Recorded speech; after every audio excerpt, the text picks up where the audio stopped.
Saka Expo merupakan proyek penguatan profil pelajar Pancasila yang dilaksanakan SMP Sabta Andika Denpasar dengan mengangkat tema kewirausahaan dan mengacu pada dimensi profil pelajar Pancasila. Saka Expo dengan moto Start Your Empire, Be a Young Entrepreneur bertujuan memberikan wawasan dan kompetensi untuk mempersiapkan peserta didik menjadi wirausaha yang bertanggung jawab sejak dini. Pelaksanaan Saka Expo meliputi 4 tahap. Tahap pengenalan, tahap kontekstualisasi, tahap aksi, dan tahap refleksi, serta tindak lanjut.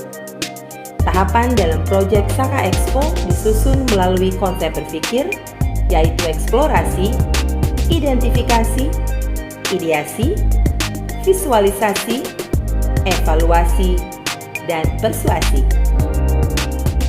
Tahap pengenalan membangun kesadaran dan wawasan peserta didik terhadap pentingnya wirausaha.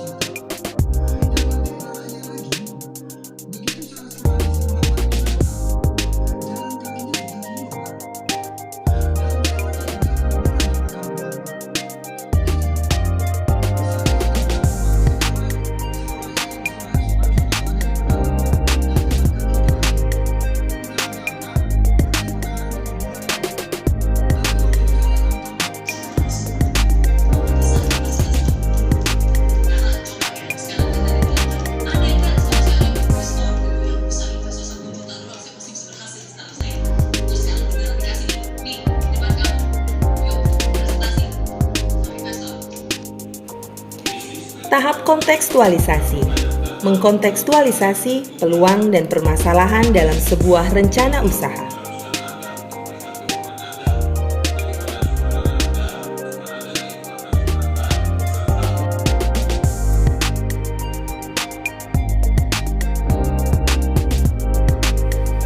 Tahap aksi menyusun produk dari hasil ide dan pelaksanaannya. Diawali dengan pembuatan desain kupon basar, dilanjutkan dengan pembuatan kanal promosi untuk sosial media.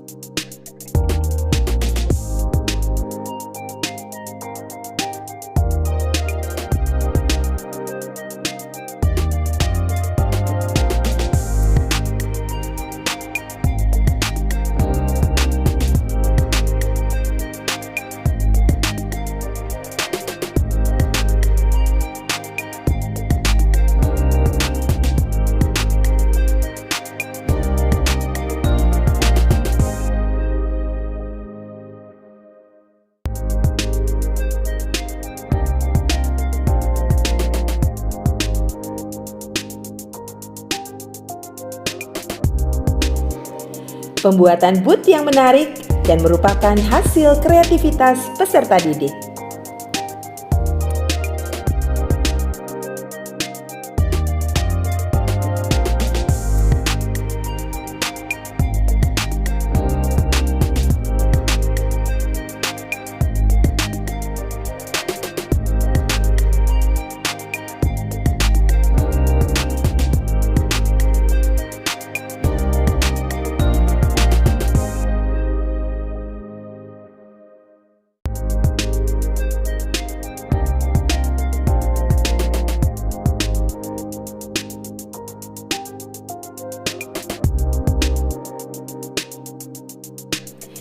Dan sebagai puncak kegiatan proyek diadakan Market Day Saka Expo.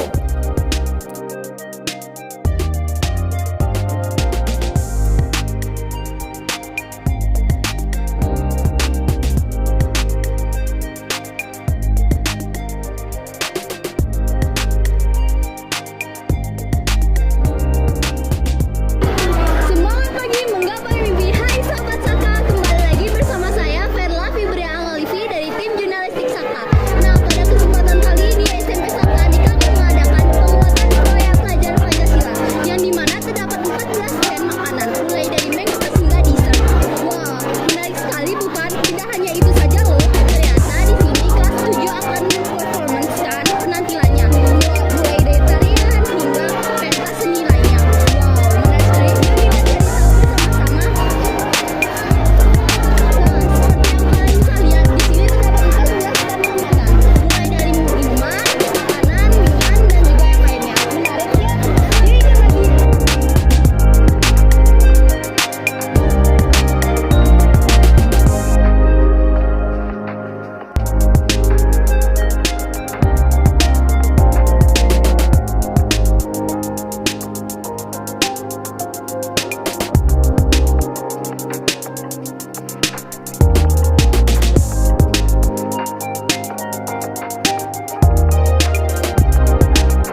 tentu saja. Baik, sebelumnya saya mau menanyakan Miss, siapa nama Miss dan Miss sebagai apa sih dalam acara ini? Nah, nama Miss adalah Miss Ari, Miss sebagai koordinator dari proyek P5 ini. Alasannya mengapa SMP Sabta Andika membuat bazar ini tuh kenapa ya Miss kira-kira? Seperti kita ketahui bahwa di kurikulum K13 Merdeka ini, jadi siswa itu wajib yang namanya ada proyek penguatan profil pelajar Pancasila. Di mana untuk proyek ketiga ini kita pilih tema kewirausahaan, dan untuk tema kewirausahaan sendiri akhirnya SMP Sabta Andika memilih untuk mengadakan yang namanya Saka Expo. Baik, bagaimana sih persiapan dalam menyiapkan bazar Saka Expo kali ini Miss? Kalau persiapan sebenarnya itu sudah dilakukan dari tanggal 3 Maret. Jadi persiapannya itu di awal itu mulai dari mencari ide bisnis, menyiapkan yang namanya bisnis plan, kemudian bagaimana dia merancang media promosi, dan sampai akhirnya penjualan bazar yang uangnya itu nanti dijadikan modal untuk usaha awal mereka. Oke, terus apa saja sih kendala-kendala yang dihadapi dalam bazar ini? Apakah banyak atau sedikit? Tolong jelaskan sedikit Miss. Kalau yang namanya menjadi seorang wirausaha yang bertanggung jawab dan sukses itu pasti ya dalam perjalanan bisnisnya tentu saja menemui kendala-kendala ya. Kalau di Saka Expo sendiri kendala-kendalanya mungkin karena kelas 7 masih baru dalam dunia wirausaha gitu ya. Kendalanya di penemuan ide awal mungkin agak sulit, anak-anak ya belum terbayang apa sih itu yang namanya menjadi seorang wirausaha gitu. Kemudian penyusunan bisnis plan, bagaimana dia menyusun sebuah rencana bisnis dari modal yang dia dapatkan hingga akhirnya dia bisa mendapatkan keuntungan begitu. Tapi kendala-kendala yang didapatkan oleh anak kelas 7 saya rasa dengan kolaborasi dan kerjasama mereka yang benar-benar luar biasa ya, seperti tidak terlihat kendala-kendala itu akhirnya bisa diselesaikan dengan baik. Oke, selanjutnya bagaimana sih konsep dari pelaksanaan bazar ini? Nah, konsep yang akhirnya dipilih yaitu konsep bazar ya. Tahap refleksi dan tindak lanjut. Proses berbagi karya ide bisnis, evaluasi, dan refleksi.